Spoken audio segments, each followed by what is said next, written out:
Welcome to Paranormal Palace Radio, where truth equals reality, and truth is often stranger than fiction.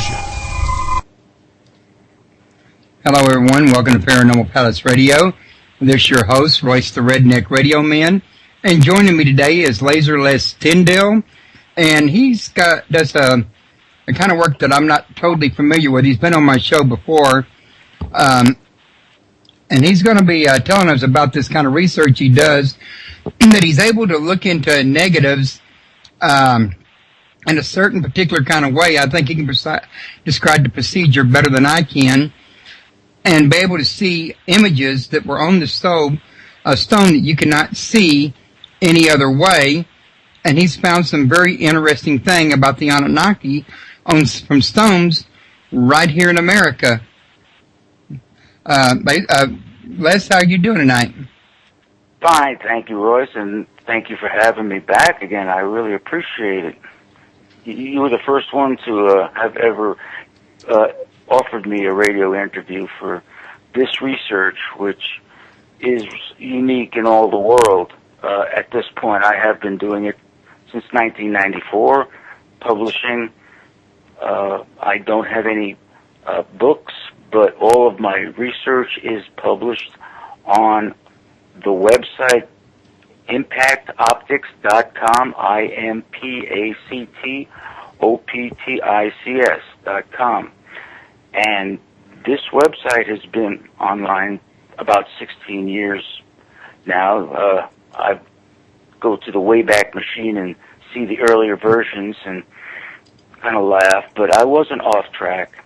What I've discovered are stones that were inscribed with photographic images, and they're contiguous or continuous images, so they would be essentially a whole recording or a hologram. These stone-scribed holograms essentially are presented in a negative form or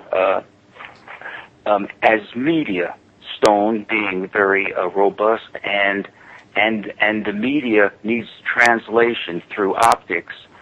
So I developed a process which involves spectrum-specific illumination, and all of these words I'm throwing out, petrophotoglyph or stone photo engraving and spectrum-specific illumination are all kind of keywords that I've coined, and if you Google those words, you'll find that I'm basically the only research entity and information resource for these artifacts and the technology using spectrum-specific illumination. So what we're going to do tonight, Royce has offered me a little bit of time. We're going to open a portal, and this portal is going to be through the projections of a stone that we're going to light up, and I've already done that and recorded the images that project from the stone, placed them in a fashion such that they could be understood, because deciphering the projections is a simple matter of going to our database of knowledge. The Internet seems to provide a viable tool for that, and we can actually see some of the things that you've only heard and read about in life. I also have Skype Laserless1, one word, LASERLES1. If anybody wants to give me a call, I can flash the artifact up in front of them, although looking at these artifacts would be like looking at a DVD of a fantastic movie. There's really nothing there until you translate it through a DVD player or Blu-ray or whatever you have. So right. That's what we're going to do. Need a certain thing in order to read it to make it visible. Now, also, you did mention in an email that you had a discovery of some kind of import, I think, for 2012. Are you going to share a little bit of that with us tonight as well? Right. That's all part of the codex and the story that projects. And when you see these projections, and if you were to take a list of the things you see, in essence, you list them in order. I see this creature, and it's in a ditch, and I see this individual, and he's looking over this temple. Once you've described those things on a list, you can actually go to scripture, mythology, and archaeological records, and you would actually find that. Or if you didn't know that, you could actually write scripture or archaeological record from this. So this is essentially a portal, no different than a cell phone. It's a means of communication, and it requires translation, just like a phone takes an audio voice and turns it into an electronic signal, and then returns it to an audio signal that we can hear. There's a lot of translation there, or transduction of the image, and that's what we're going to do in ImpactOptics.com. And if everybody would, if there's anybody listening, it's http://IMPACTOPTICS, ImpactOptics.com. And I think Royce had it on his index page. So, right. Anybody wants to go there, I'm going to start with the website map. And my recommendations, I don't know what browser is best. I find that Internet Explorer 8 works good for the number of the motion or GIFs that I have, images. Google Chrome, Firefox is actually too fast, and sometimes they get hung up. So there's a choice there, and one is slower, one is faster. I'm going to use Internet Explorer. Both of them have Internet Explorer in the lower right, there's a magnifying glass. So any of the images that we see, if you think you want to look at more detail and enlargement, you can either go there, or most times I've provided an enlargement where if you right-click and open in another tab, you can actually see the enlargement of that image. So we're going to start with there's a Zoroaster button that indicates a website map, and if we all click that website map and keep that as our first tab, we can then open up this portal through this website. There are very few websites that are actually based on what we're going to understand here as an ancient alien intelligence. This is essentially xenolinguistics, not the xenolinguistics that we possibly would expect from a radio signal. We have many radio telescopes. We're looking essentially for the visual projections from a highly advanced technology, inscription technology, that went into these stone artifacts. And when we see these projections and understand what those projections are communicating to us, we will essentially understand how scripture was written, how mythology was written, how ancient knowledge from those who I call them the designers. The theory is intelligent design. Royce, I know you're intricately involved in the Enki Speaks listserv, and you run Descendants of Enki, and I'm a member of both of those, so you're well aware of the individual Enki, who was the master scientist. So we're going to look at messages from Enki, and we're going to look at messages from his half-brother Enlil, and we're going to understand these messages in perspective of what they told our ancestors, what they're telling us, because there is, in fact, a very significant tie with these ancient artifacts to this year, 2012. There's a very significant Mayan connection. So I'm going to actually show how the Mayan, Mesoamerican, and the Mesopotamian civilizations coagulate here in this message, in these codex projections.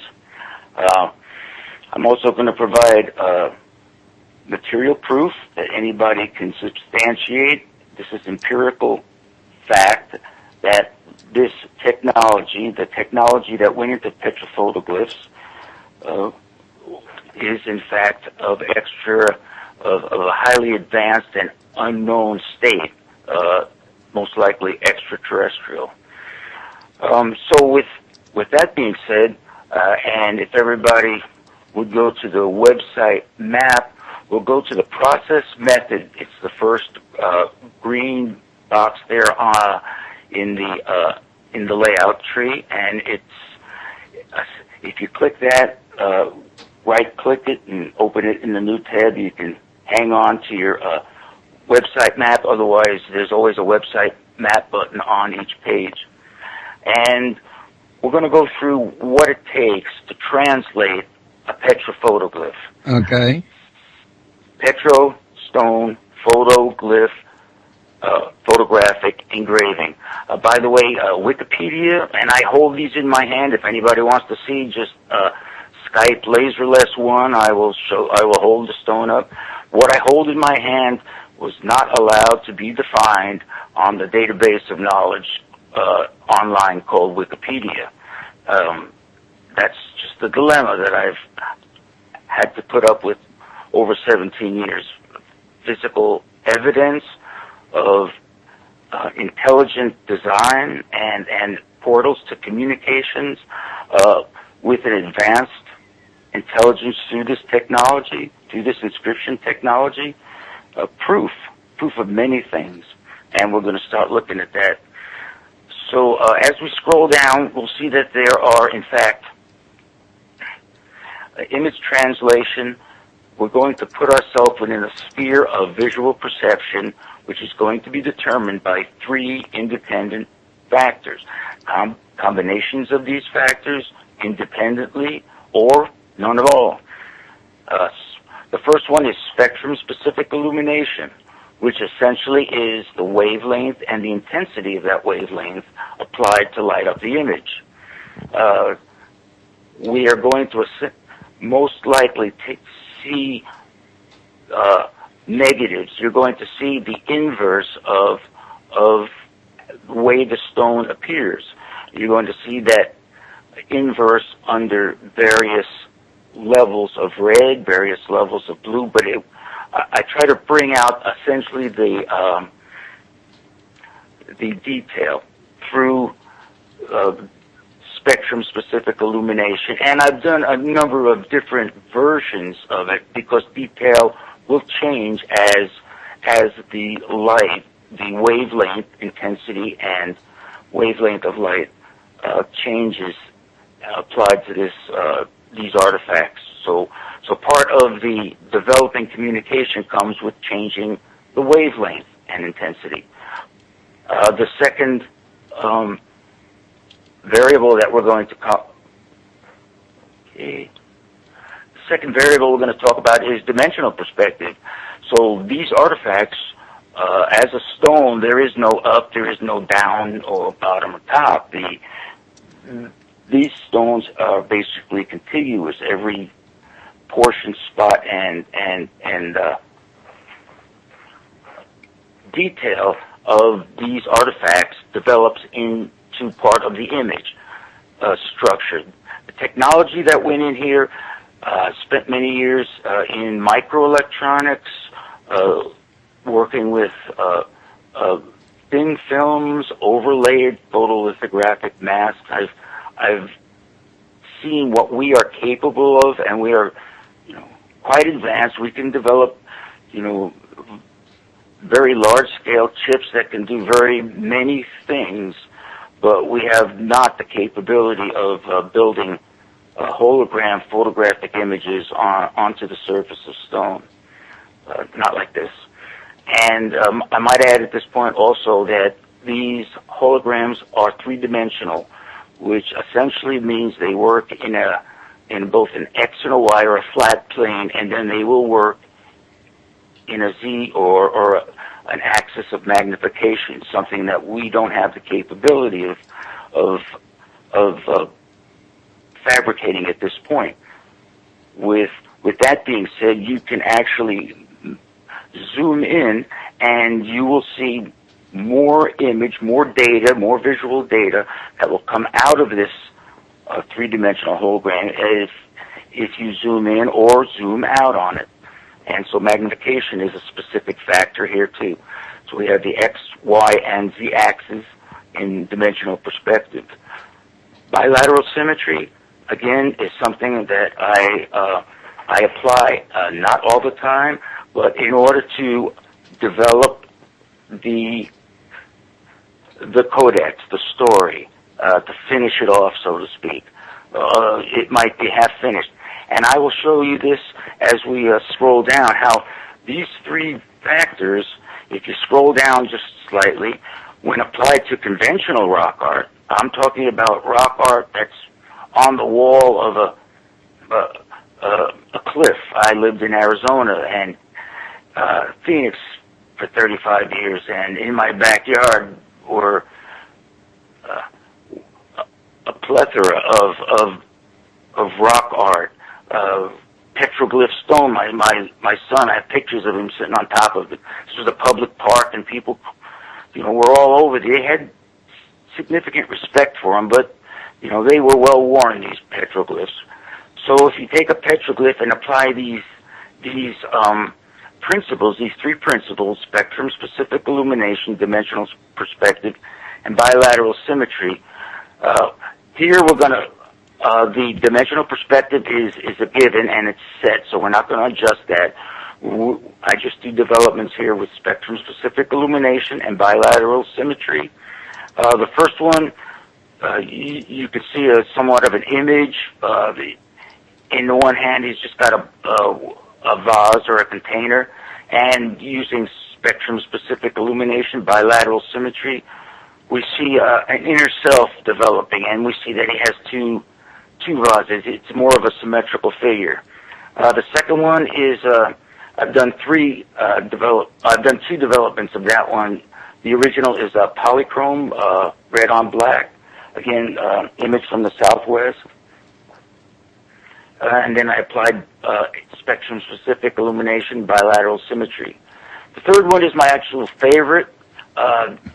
You see an image with just one animal next to it, and when you apply bilateral symmetry, and I use both directions, so essentially that takes the information from half of the image and throws it out and folds the other half of the information out. In the one image, you'll see the individual with no animals next to him, and he's crying, he's frowning, and an inner self is reaching out. And then in the second one, when he has two animals, he's actually laughing, and you can see his eyes open, and he's actually smiling. If you magnify that using your magnification tool, if you're using IE8, it's in the lower right corner. Google uses, it's under Tools. You'll actually see the detail in the face. These images come out of the stone. These images,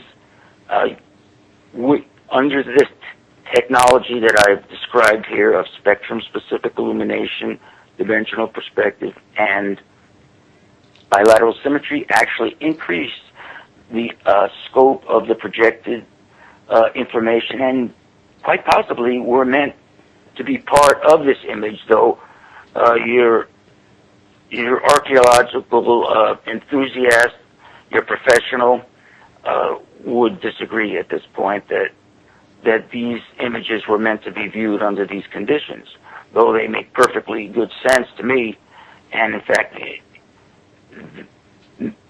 increase the amount of information we're looking at. Okay, if you scroll down, we're going to use these same three factors on a sacred artifact discovered in 1531, mysteriously appeared on the tilma of Juan Diego, who was a peasant, and in 1531, I got that date right. Yep. Peasant meant he was an indigenous individual. He was a Mayan or an Aztec. He had Columbus had just discovered America 39 years earlier, so there wasn't much contact exposure to Western civilization, to the European civilization. In 1491, both the New World and the Old World had no idea that they existed. And in fact, there was an enlightenment in 1492. That enlightenment is going to be felt this year, because this year is 2012 is the new 1492. There's going to be a revelation of sorts and an understanding. And as I was telling you, Royce, it's all going to be good. We might have to learn how to do the TiVo, but, it's all good. Okay, so I use these principles, actually just spectrum-specific illumination, not bilateral symmetry, and not dimensional perspective, just spectrum-specific illumination. I apply it to the image and specifically to the region of the face, and essentially you see eyes that open. These, I do not believe, were sketched in prior. This agave fiber or tequila fiber cloak has withstood the centuries and looks as it did when it was presented to Juan Diego, and there's a story behind it where he went to the missionary, Father Zumara, and showed it to him, and this particular artifact changed essentially the entire New World. This one solid material artifact was the catalyst in bringing an entire new world into a particular religious persuasion, Christianity. Though nobody has ever done this applied spectrum-specific illumination, you can click on these images and see enlargements. If you see eyes, you're understanding something that was meant to be understood today. So this artifact, like petrophotoglyphs, as you will see, are time capsule artifacts. They require modern technologies in order to fully understand the data and information that's coming from these artifacts. In this case, the Virgin of Guadalupe, I apply spectrum-specific illumination, and we see the eyes moving, opening, closing. There is more. In 1979, a professor from, I think he's from Peru, his name is Jose Aste Tonisman, he's a PhD, was doing research with this artifact, scanned in high-resolution images, and discovered micro-codex image structures within the eye. And we're going to get into that in just a minute. And I'm going to show you how the micro-image structures, and they're photographic in detail, within the eyes of the Virgin are similar to the micro-image structures that we will see within the petrophotoglyph. In this case, within the eyes of the Virgin, you will see the entire miracle of of this artifact being presented to Juan Diego, and then Juan Diego with everybody around him. You'll get to see that, and then you'll see it in relation to a micro codex image that is coming from the artifact. So this essentially defines, again, another three-dimensional hologram inscribed artifact. This one happens to be on cloth. Okay, Les. Yeah. Pardon me for interrupting you, but Jennifer said that she was lost, and she was wondering if you could tell her what color you're on now. What color? Yeah, I'm not sure. Oh, what page I'm on? I think that may be what she means. Okay, yeah. Okay, so if you go to the website map and hit the first green button, you'll see the process method there, and that's where we are right now. We're in it says the process method. It's the first green tab, and we're just. Yeah, we've gone through the actual 3 parameters that are applied to petrophotoglyphs to bring out the image structures. I've gone through applying it to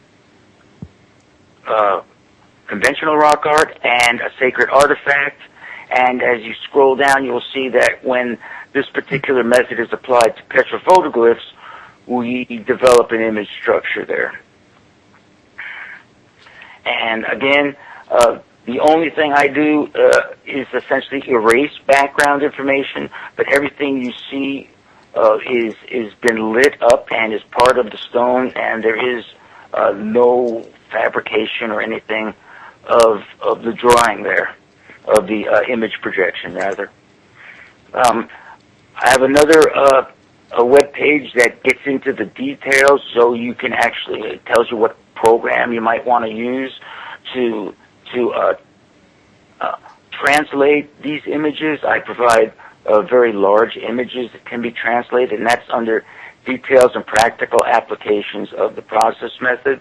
If you want to click that in another tab, you can read on and actually verify what these images that I post here, because everything that's been posted here in this website is easily repeatable and substantiated using this process method.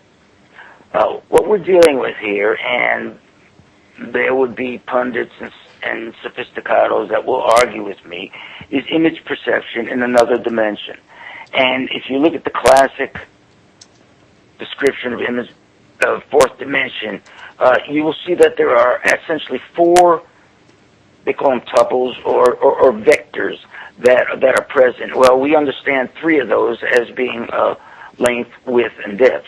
But if you take those 3 parameters and you subject those to what we call abnormal spectrum illumination, or if we were to look at everything in a negative field, we would see a red ocean, and we would see black sand, and we would see a red sky, and things would not be normal. This would not, however, this is perception in an altered dimension. Some artifacts were actually meant to be perceived in this altered dimension, and that's what we're talking about here. So I've given 2 models here. One is a theoretical spatial model, and the other is a practical visual model. And the visual model comes right from the petroglyph, the unicorn petroglyph, developing a creature that we will talk about a little bit later. So that basically runs that page, the process method. So if you would like to go back to the website map, and please interrupt me, Royce, at any point. I'd be glad to answer any questions. Or, if somebody wants to see this stone, just give me a call, Skype LaserLess1, and I'll hold the stone up, and we could, you could look at it. But it's there's in the website map there's a description of the Genesis petroglyph, there's a description of the unicorn petroglyph, and a description of the petroglyph star map that develops from the Genesis petroglyph. We're going to go now under the Genesis petroglyph, which is orange, the first box, and it says an ancient God and Ark of Salvation. And if you want to right-click that, you can save the map or just open that tab up. And we'll get into the Genesis petroglyph.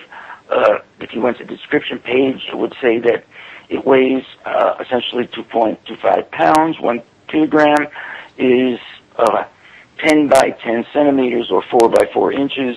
A symmetrical stone. It has a flat bed on it, a flat side where it can stand up, and it was meant to be viewed in from a number of different perspectives. The other side of the stone is also highly glyphed and projects an image codex. So we're going to take this petroglyph, the Genesis petroglyph, and we're going to develop the most prominent glyphic feature on there, which happens to be, and Royce would know who I'm talking about. His name is Enki. Right. We're going to describe him first as a figure. He is, he's viewed from his left profile. Essentially, there is a triad of concentric lines which forms a spiral, and a spiral in the cosmos, in the galaxy, signifies movement, and essentially this is what we're looking at here. This spiral, this triad within the body of this individual is essentially signifying that there is movement going on here. All right, so this individual is, if you were to write down what you see, and I've captured the image here both on the stone, I've done a sketch of it, and I've also eliminated some of the background information. And we're looking at it in both a positive and negative field with various levels of spectrum-specific illumination. We see the left profile of a kneeling figure with a strapped-down helmet that supports a horn. I imagine there's one on the other side, too, front-facing horn. Kind of like a baggy helmet? A choctae strapped down, exactly, yeah. In Mesoamerica, they call it a choctae helmet. Okay. He is emerging, or there's a pyramid at the base. Okay. One arm is extended, and the other arm is his left arm is extended down, holding an object, or what will develop into a goat, and the left arm is extended outward, and that will be holding another object. As you scroll down a little bit, I magnify his face, and you can see better the horned, strapped-down helmet. Oh, by the way, I didn't mention he's wearing a winged suit. He's in a suit that's got a set of wings on the back. That is going to all tie into defining who this individual is, because we're going to see that this individual, his epitaphs and his signs, and this is how it is through interpreting the petrophotographs. There are signs and symbols that come out, whether they be epitaphs or, in fact, I have seen Aramaic Hebrew words come out defining. I've seen Egyptian hieroglyphics come out too. Okay. Now, you want to tell us a little something about exactly what this is? These images are telling us, right? Yeah. So okay. We're looking, and you can see actually a photogenic eye that develops where the eye would be right under the rim of the helmet. It would be a left eye, and you would see that eye develop, and we can get into that further later too. So you scroll down a little bit, and we develop the whole codex from the front of the stone in this particular position. And right now I'm down to where it says Surface Projection Glyphic Image Codex. And essentially what we're defining here now is this image kneeling, wearing a strapped-down horned helmet with a winged suit, emerging from a pyramid, is holding a crescent-shaped object Emerging from his face is a fish. The fish and the goat define a Capricorn. These were the signs of Enki, the firstborn of Anu from Nibiru. Royce knows very well who Enki is. He runs a listserv called Descendants of Enki. Enki was a great scientist. He was the master designer of humanity. He was also the champion of humanity. The Altrahasis, later translated into Genesis 6, describes how Enki defied the pantheon, came to earth, and his chosen good person named Altrahasi, though he couldn't tell him directly, spoke through the reeds of Altrahasis's hut, instructing him to build a vessel of specific size, dimension, and structure. We're going to see that vessel here in just a minute. And we're going to see that this stone in this position is Codex Altrahasis. This is Enki, and this is him telling humanity to build this vessel. So we scroll down, and we can see his epitaphs. There's also a jaguar that's above the image of the fish that floats. That's interesting. I'm sorry I interrupt you on that one, but this panther image has been found by another researcher somewhere close to Easter Island in relation to the Olmecs and the Mayans. Right. Well, you know, I believe that petrophotoglyphs, these stones, which are ancient cell phones or portals of communication, are probably in libraries all over the world. This particular sample I'm showing you today comes from the Midwestern United States. I found samples out in the far western United States. I haven't traveled the world looking for them, but I imagine they're everywhere, and you can discern what they are by lighting them up. You can also discern what they are by looking at them through magnifying optics. So if we scroll down a little bit, we'll get to see what the arc looks like. And I developed the crescent-shaped vessel as best I can. It projects mostly the rear port side. Port stern is what we're looking at. He's holding that object, and you can see his extended arm. And once we get into the detail of the arc, you'll actually see his fingers holding onto this vessel. And as it changes, as you change the position of the stone and record an image, you're going to see that the images on the deck of the ark essentially change also. And if you put them together, you'll understand what the codex is signifying. And we're going to do, by the bottom of this page, I think you'll have a better understanding. Using bilateral symmetry, if we scroll down a little bit, you see the bow or front of this crescent-shaped vessel. This is something that has been the matter of opinion. It's been described in detail in Scripture. You go to Genesis 6, it gives you how long, the length, the width, the fact that there's a hole in the top. You know, this vessel that projects from the stone using bilateral symmetry is comprised of a buoyancy counterbalance at the bottom, keep it upright, a hermetically sealed vehicle with 3 levels and an opening at the top that most likely can be closed to make it hermetically sealed. Okay, but nevertheless, yes? Real quick, like before I lose this, Jennifer in the chat room was asking, did you say the Capricorn sign was evil? No, the Capricorn sign is is the goatfish. It's not. It's Enki's sign, and it wasn't known until the mythology of Enki was understood through the Epic of Gilgamesh. The potsherd, the cylinder sherds that were collected in all the universities in the early 1900s until they discovered that it was cuneiform, a language, and they all had to scoop them all up and bring them to one spot and put it together. And they ended up with this incredible story called the Epic of Gilgamesh. Al-Trahasis, the Genesis 6, the flood story is part of that.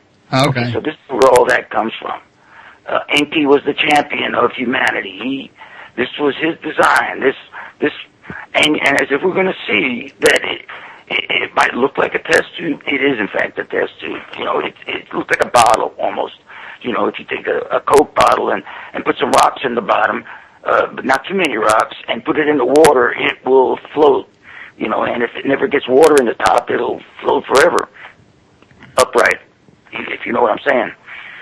And that's principle here. And if you wanted to build the ark, I would imagine the best thing you could do is look at these drawings here of the vessel and take it from there.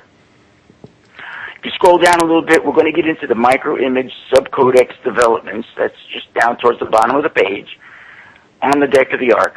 And herein we're going to go back and look at micro-image codex developments also in the eye of the Virgin of Guadalupe.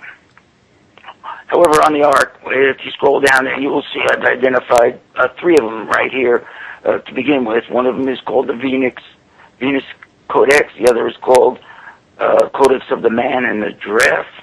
And there's another one called the Primate Codex. And in each one of those, as you scroll down and I increase that magnification, you can actually see the image structures in there. The one with the giraffe is very interesting because the face of the man that's just to your right of that giraffe head in the upper left corner, and all you see is a bit of the neck and a right eye, and you can see the spots on the giraffe. It's photographic in detail, but the man is wearing the horns of the giraffe, and that's very interesting because the giraffe itself, as you can see in the one next to it, almost has I'd say it's not a horn structure. It's more like a crest or a crown on its head. So I've also included one that's called Codex Anatomical Components of Humanity Illustrated. And if you look very closely, almost in the left center, you'll see the body of a man, and just to his right, you'll see his buttocks and legs. And then just to the right of that, you'll see the formation or image of a woman that's legless, and that would be the Venus Codex. There's 2 perspectives of the Venus Codex there. As you scroll down a little bit, you'll see a research note, and if you click that right-click that research note, it'll take you to the Wikipedia page that I've posted the comparison image between the codex, subcodex microstructures that developed from the Genesis petroglyph, and this is, again, we're talking 3-dimensional hologram imaging. And once again, we're talking xenolinguistics. People will tell you they have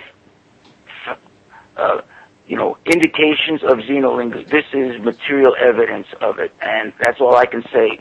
I've never seen material evidence of xenolinguistics other than this, and I'm also talking about this sacred artifact.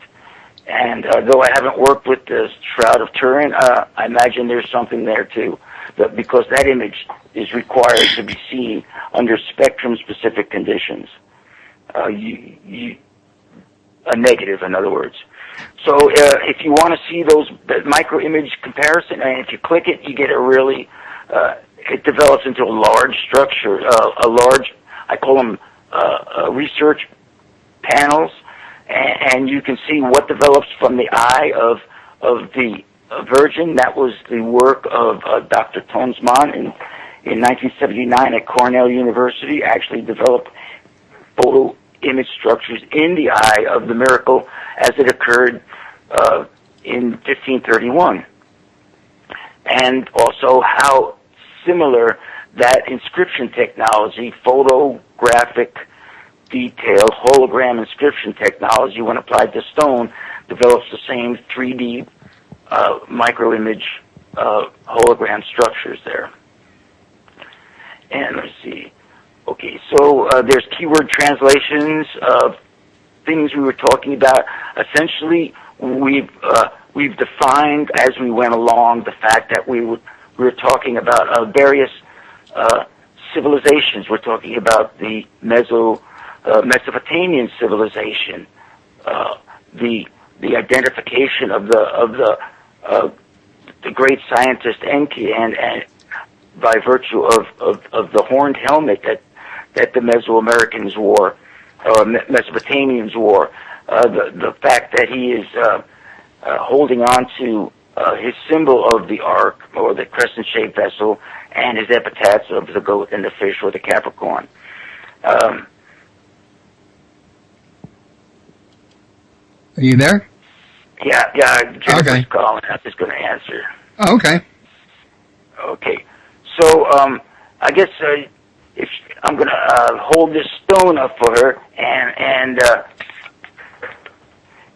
and show her that this is what we're talking about right here. I don't know if you could see this, Jennifer, but here is the Genesis petroglyph in the position that we're looking at. Here's there he is. There's Enki right there. Okay. I'm sorry? No, Royce can't hear you right now, but I can hear you. But I'm just holding it up to show you that this artifact, and you can see these lines are they are excised. They come out from the stone.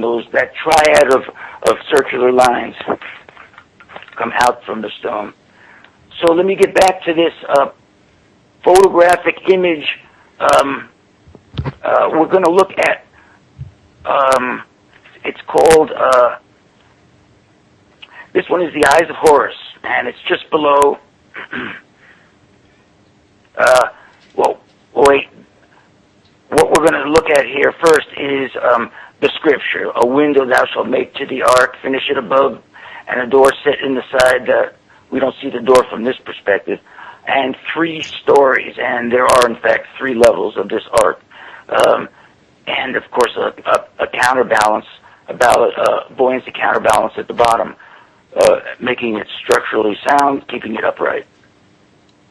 Below that, we're going to, and if you want to right-click on that, that's those are the eyes of Horus there. And Horus also, champion of humanity. According to the Egyptian mythology, there was a race between Horus to save humanity and Seth, who wanted to demolish humanity in a boat of stone.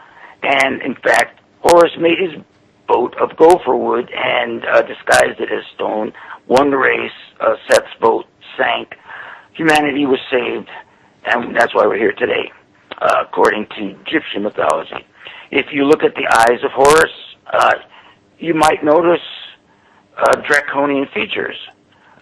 There are many disciplines that will talk about how the designers were descendants, did possess draconian or reptilian type features, and the eye certainly, especially with the stripe that continues right into the iris of the eye.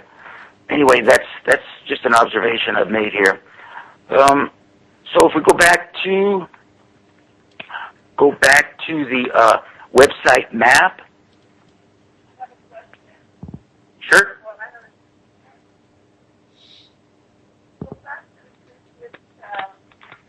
Well, when you click on that link, that last the last picture,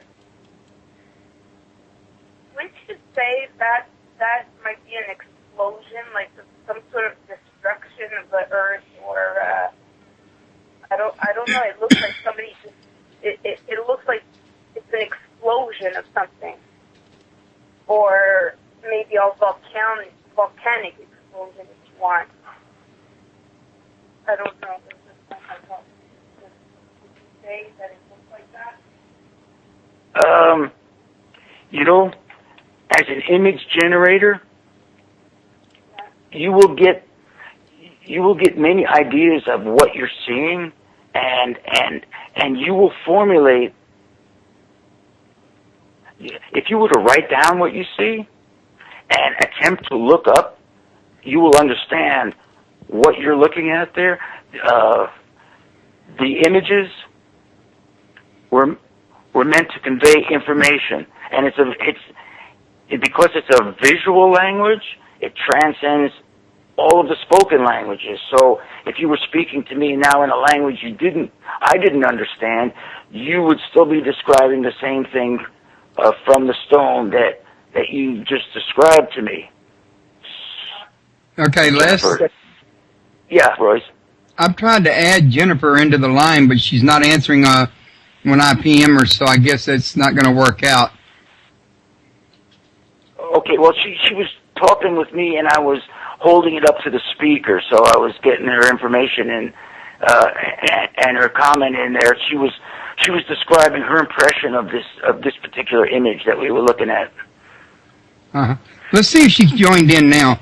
Are you with us, Jennifer? Yeah, I got her. Yes, I am. I'm sorry. No, it's fine. I brought you in so you could. I brought them in so you could talk to them and ask them questions live on the air. I was asking him the image that we get when we click on the link, the last one down at the left. It seems to me as if it's. I'm sorry, I'm having a little cold. It seems to me as if it's an explosion of something, like as if it's like a volcano explosion or a bomb, atomic bomb. I want to know. Okay, are we looking at the same one, Jennifer? Are we looking at photographic image inscribed stone, the Genesis petroglyph or petroglyph, Horus, the god of the sky? Are you looking? Well, is that the one you're looking at? Yeah, the one that looks like a fingerprint. Yeah, that one. It says Horus, god of the sky. Is it that one? I don't know. I'm looking at when we click on that link under the head. Okay, which page are you on here? Are you on the? Yeah. Hold on. I'm going to tell you. When you click, when you're in the Genesis petroglyph. Yeah, that one. And then you click on the first link down below on the head. Yeah. Click for the future details of the ritual event. When you click on that, you get the Mayan god Pascal. Okay, so halfway down the page, in blue it says, click for further details of this ritual event. So that's where you are. Okay, now I understand where you are. Okay, so if I go there, it says the Mesopotamian deity Enki and the Mayan god Tekel-2. That's right. Are we there yet? Is that where we were? Oh, we were, no. That was a development from that page. We'll get back. We're going to get onto that in just a second here. That's where we were going. We were going to relate the image of Enki to the image of Tekel-2, and we were going to understand at that point how Mesoamerica and Mesopotamia, the New World and the Old World, and thousands of years of difference actually became one. And you'll see as we go along here that essentially God sent emissaries through the civilizations of humanity to disperse the religions and disperse the languages, only at some point to bring them all together again. And this is that point. All right, I thought we were at this point. I'm sorry. Okay, well, how about go back? Can you keep a baseline of the if you go back to impactoptics.com and go to the website map, that would be the best place to go right now. Yeah, that's where I am. Okay. Okay. So you're on the website map, and then if you scroll over in the blue, the second blue box says Orion and the Genesis petroglyph. You see that? Yeah. Yeah. Okay, click that one. Click Orion and the Genesis petroglyph, and we're going to use the principle of dimension and bilateral symmetry, and we're going to mirror him.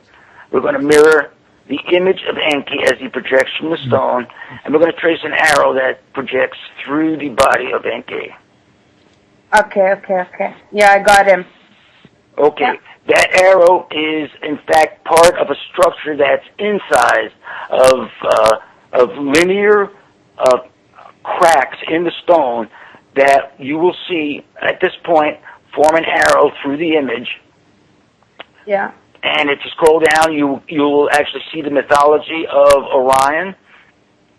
And if you were to put a star, every single star in the Orion pattern, I'm talking about every single one, you will essentially, the lines of intersection will align with that star pattern. So essentially, if you scroll down a little bit, you can see what I'm saying, aligning the prominent glyphic image to Orion. This is what we've got now. We've got a star map in this codex that has already given us enough information to build an ark and save humanity. And we're now looking at a star map in this particular mask image projection from the stone. If you scroll down a little bit more, you'll see a note that I put there that says this may be the way an ancient civilization saw the Orion star pattern, and it could very well have been Sumeria, since Enki was their hero, and this stone projects just that. If you scroll down a little bit further, you'll see there is a fact that may or may not be disputed by whatever scientist you talk to, but the fact is the three pyramids, the Great Pyramid, Khufu is, and the two other pyramids on the Giza Plateau are aligned to the belt stars of Orion. Orion being one of the most significant, or the most significant constellation, arguably. And the other constellations, Taurus and the Pleiades and the Sirius binary star system of the Dogon, that all ties in, and they're very close to. They're on either side of Orion. Orion can be seen in both hemispheres. I know that Royce has had Gary David on the show, who's written a number of books and gathered significant facts that point to civilizations building their cities around this star pattern, over thousands of miles in the southwest.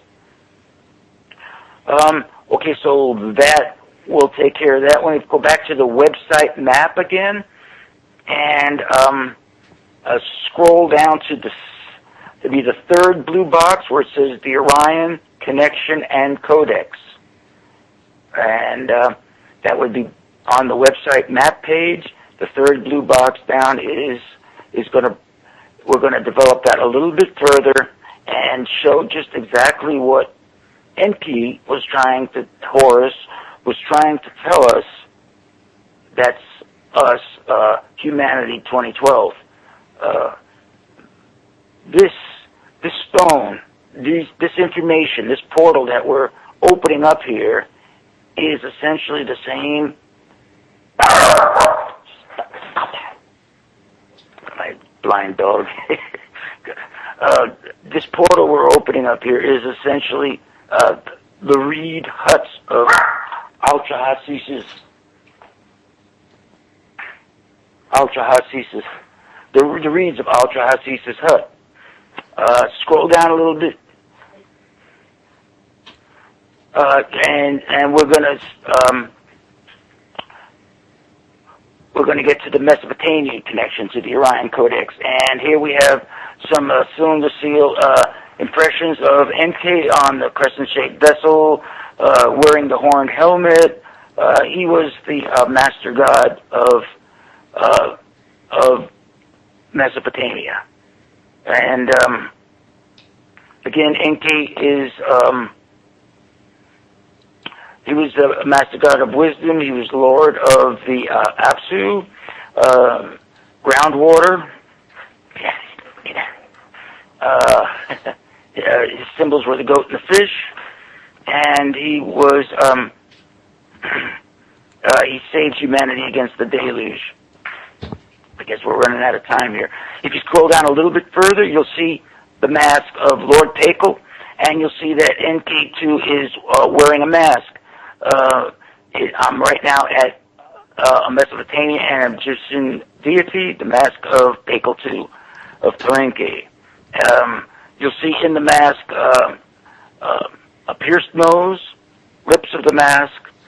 You'll see the actual beard and lips of NK just below that. 10 o'clock. Time goes, doesn't it? The Orion Codex. So what we're looking at here is essentially what we have understood through the ages as the presentation of God in the New World, presentation of God in the Old World, and essentially this message tells us that they were one and the same. Scroll down a little further, you'll see the sarcophagus lid of Pakel II. I've done some image work with that, including bilateral symmetry. You'll see both the image in the stone and the image in the sarcophagus lid are kneeling, holding their epitaph. One arm is down, the other is extended out, and they both have their nose being pierced. And piercing the nose is a very significant ritual of omniscient descension from Chichen Itza, understood by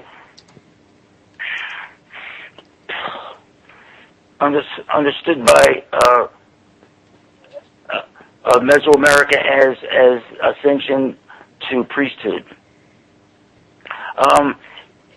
Scrolling down a little further, you'll see again the ark and the structure of the ark again there, and the image of the map, the star map. And we're now developing the story, that the communication. Okay, we have images of an ancient deity. We have a crescent-shaped vessel, a boat of salvation. The deities emerging from the Great Pyramid. We've defined Enki and Horus of Egypt, Enki of Mesopotamia. We have the ritualized nose-pierced mass of Pakel II, and we have the Mayan calendar, which coincidentally ends this year in 324 days. That would be, actually tomorrow will be 323 till December 21st. So not that I'm counting, but I give you the hours and seconds. There's going to be a change, and it's going to be good. Shall I continue, Royce, or so we run out of time? No, go ahead. I'm not limited over here, but I can go up to another 30 minutes to about an hour, and then I got to get some rest to get my son off to school in the morning. Okay, yeah, I get hoarse too. If you go back to the website map page, we will the last it's called an ancient time capsule message, and if you click on that one, there's some theory that I've applied here, because I'm taking actual points in the stone and attempting to relate those points in the stone to the celestial coordinates. We today use rate of ascension, right ascension, and declination as the determinants and of celestial position, and that all has to be based on a particular epoch. So we're dealing with Epoch 2000 and the celestial coordinates of those objects, those celestial objects defined within the Orion star pattern. And then as you scroll down, you will see that within the stone, I am right now at aligning the star map to the hologram codex. Prior to that, it's just more information about Ultrahasis, more information about the star map as it projects from the Genesis petroglyph. Coincidentally, Betelgeuse, large red, red giant star that's at the apex of the Orion constellation. If you were to put that right in the eye of Enki as it projects from the stone, it lines up fairly perfectly. And three belt stars, with the Great Pyramid, which is aligned to Alnitak, one of the belt stars. We see those, and I develop a procedure. If you scroll down, it's called the Petroglyph Star Map Alignment Procedure. It's based on the inscribed arrow through the body and a vector from a significant crack that penetrates the image of Enki and the star map, emanating from the Sirius star system. Essentially, as you scroll down, I've identified some points and attempted to apply celestial coordinates to those points. What are those points? Well, if we're looking at this from a Mesopotamian perspective, then those points are the coordinates of a celestial object, and as Royce could tell you, that celestial object is most likely Nibiru, or the 12th planet. The home planet of Enki, most likely Horus, and those other defined deities, one and the same. This individual, as he walked through civilizations, may also have been called Muhammad and Jesus and Allah and Buddha and a number of different names. Zarathustra. We don't. All we know is that from this stone, all of their symbols and all of their projections seem to identify them as such. So I further, attempt to relate a time frame to this, and there are a number of different theoretical models that I've placed in there. And if we have another 5 minutes, I'd like to go through just one more stone, just one more image projection here. And if we go back to the website map page, we'll look at the unicorn petroglyph for just a second. A very significant stone, a two-part stone. And it would be the unicorn petroglyph. Just under where it says description, it says the unicorn petroglyph and biblical Leviathan. And herein we're going to click that second yellow box on the website map page and look at the unicorn petroglyph. Very unique stone of petrophotoglyph, because 9 out of 10, and actually 10 out of 10 archaeologists will tell you that this is in fact not a petroglyph. There is no discernible markings on it, and there aren't. There are no discernible markings until you light this stone up, but yet it is very uniquely shaped. It's found in two pieces. And on the inside surfaces, you get the projected codex, and it's a two-part codex, so it starts on the bottom stone and continues to the top stone. So the bottom stone we're going to look at, and it develops into a creature. And the creature has a single swirled horn.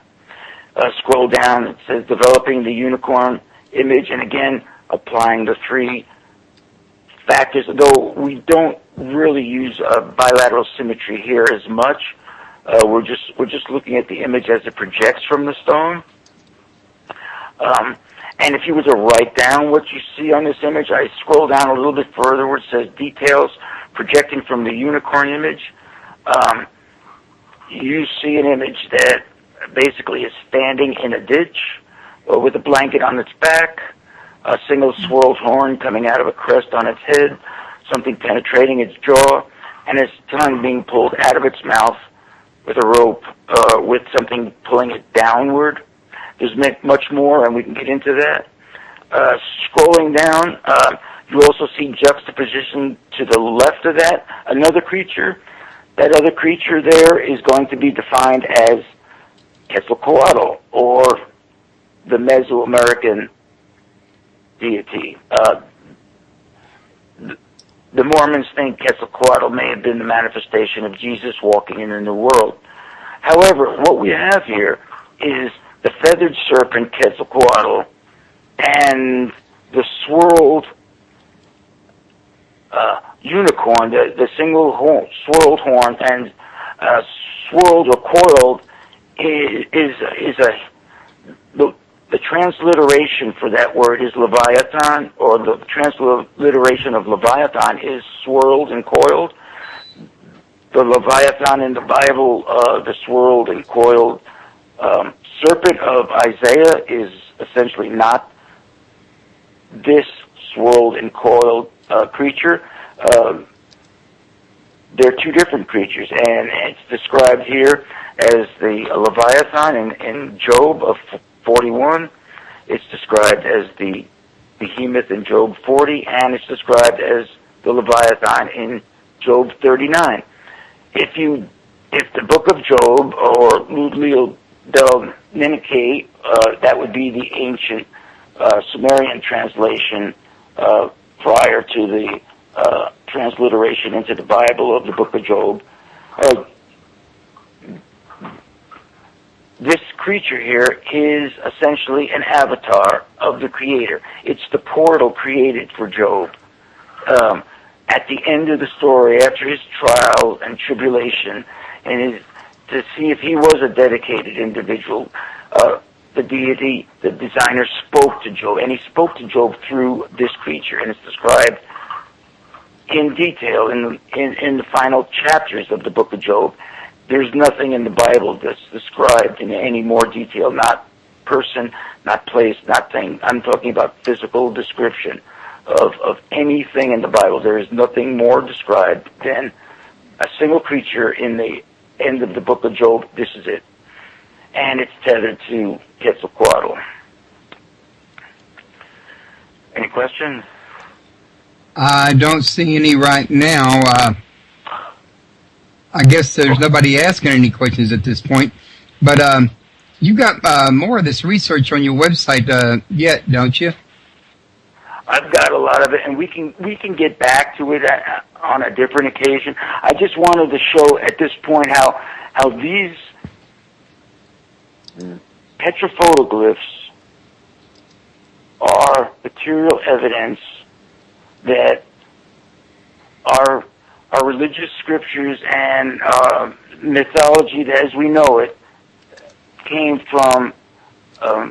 There was a factual basis behind it, and the factual basis is the scientific technology that went into these artifacts that can project these particular images. So what we're looking at now is a portal in time to an ancient, highly advanced intelligence through this technology, through this inscription technology, and it's understood. It will be understood in 2012 that these artifacts, and in fact the artisans, the designers of these artifacts, are coming to make contact with us, to bring us what we've always wanted, and that's going to be a life without worry, without financial problems, and essentially we won't, because they're going to take all our gold, as Royce understands, because their planet survives on that particular element as for sustenance, not for their monetary system as we use it, though we do use it in industry. They will give us technology that we need. We just won't base our civilization on gold. And like I said earlier, we'll probably end up learning to bend knee and tend sheep, so to speak, coin a phrase from Captain Kirk in Who Mourns for Adonis. I don't remember him saying that, and I saw all the original episodes. I must not have been paying attention. It was right at the end there, where if the phaser didn't blow up his temple, then he said it to McCoy. He said, well, we're just going to have to learn how to bend knee and tend sheep, because they were going to be servants to Apollo, but they ended up nuking his temple with the phaser and saved Captain Kirk and the crew. Yeah, I remember that episode. That's my favorite one. Okay. Well, was there anything else you'd like to cover with us tonight? Well, I just encourage anybody to continue on. Further on, you'll see how this creature actually is emerging from the arm of the deity with a spike-pierced palm, tying the old world or the Old Testament to the New Testament, and you'll see how there's actually an emissary, and I call it the Third Eye Codex. It's quite complex and very informative, and I'd be glad to get into it at some other point with you, Royce, if you have me back on your show. I'll be happy to. Okay, well, real quick, let me remind everybody that Les's website, if you want to learn more about this and see the actual pictures, is www.impactoptics.com. And he has a site map on there, and he's got it all laid out and easy to find. So all you have to do is go in there and ask. And he's got his email information over there where you can contact him. And don't forget to mention my show at www.paranormalpalace.com. I want to thank everybody for coming. It's been a pleasure to do the show for you, and I always want to thank my listeners because I couldn't have a show without them any more than I could have one without a guest. And I also would like to point out to everybody that, I do plugs for United Paranormal International since I am their South Texas director, and since they give me plugs for my show as well. So we kind of do an exchange there. Don't forget to go see them. They're really good people over there. And this coming Saturday, I'm going to do the last installment of the Ancient Mysteries month. And it's going to be Scott Crichton and Gary Osborne. And we're going to talk about a slightly different topic about lost civilizations, but I didn't really mark what the topic was on my schedule. But I'll be sending an email out about it. And don't forget to check my YouTube channel, Mr. Paranormal. The show will be archived over there, as well as in the Paranormal Palace Radio archives. Les, it's been a pleasure having you, and I'll be thank you very much. I'd just like to say one thing. Scott Creighton, I use his theory on the last page of the Genesis of the Orion, the message, and in fact I cite his work there. Very complex, very detailed, and based again on the Orion constellation and the pyramids. So I'm very familiar with him, and I'll be glad to listen in this Saturday, eager to. But thank you for having me, Royce. I do really appreciate it. And I want to thank you for coming on, Les, and that's going to be this coming Saturday, everybody. Make it a plan to be here. Tell all your friends about it, and I'll be here ready and waiting for everyone. Thank you very much, and Les, I want to say good night to you, and I'm going to stay in touch. As you know, we're already in the same group in several places, so it's going to be easy for us to stay in touch. That's for sure. Okay, I'll talk at you later. Thank you again, Royce, and you have a good night. Thank you, Les. And thanks all your listeners. Goodbye now. Goodbye. Good night, everybody.